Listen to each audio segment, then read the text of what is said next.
Katselen jatkuvan oppimisen maisemaa, kuin laajaa puutarhaa, joka on täynnä mahdollisuuksia kasvattaa osaamistani. Puutarha avautuu moniin suuntiin. Siellä on erilaisia polkuja, yksilöllisiä reittejä ja kasvupaikkoja, joista voin valita juuri minulle sopivat. Ennen kuin lähden liikkeelle, otan reppuni. Reppu on kuin oma työkalupakkini, jossa kannan kaikkea aiemmin kertynyttä osaamistani. Taitoja, kokemuksia, osaamismerkkejä ja tutkintoja. Ne kertovat, mitä jo osaan ja auttavat minua päättämään, missä haluan kehittyä seuraavaksi. Reppuni sisällöstä on hyötyä monilla elämän osa-alueilla, mutta erityisesti työelämässä, joka muuttuu nopeasti ja vaatii jatkuvasti uudenlaisia taitoja sekä uudenlaista osaamista. Jatkuvan oppimisen puutarhassa kuljen polkuja, jotka haarautuvat ja risteävät.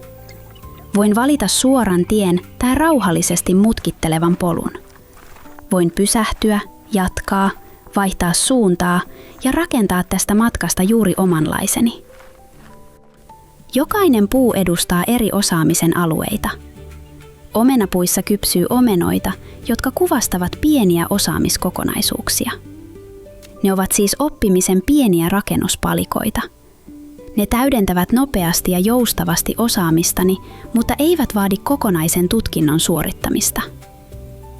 Omenoita ja muitakin hedelmiä yhdistelemällä voin rakentaa niistä omanlaisen sekoituksen. Vilkaisen karttaa, joka minulla on mukanani puutarhassa. Kartta ei määrää askeliani, mutta se auttaa löytämään polkuja, jotka vievät kohti omia tavoitteitani. Se näyttää, missä kasvavat ne taidot, joita seuraavaksi tarvitsen, ja mistä löydän seuraavat hedelmät osaamiseni vahvistamiseen. Matkallani kohtaan puutarhureita, eli oppilaitosten ja työelämän asiantuntijoita. He ohjaavat minua eteenpäin polullani ja osaavat tulkita myös sitä osaamista, jota jo kannan repussani. He auttavat tarpeeni mukaan ja voivat näyttää uusia tapoja yhdistää osaamistani. Puutarhurit ennakoivat osaamistarpeita. Maailma muuttuu, tuulet kääntyvät ja tulevaisuuden osaamistarpeet kasvavat uusille alueille.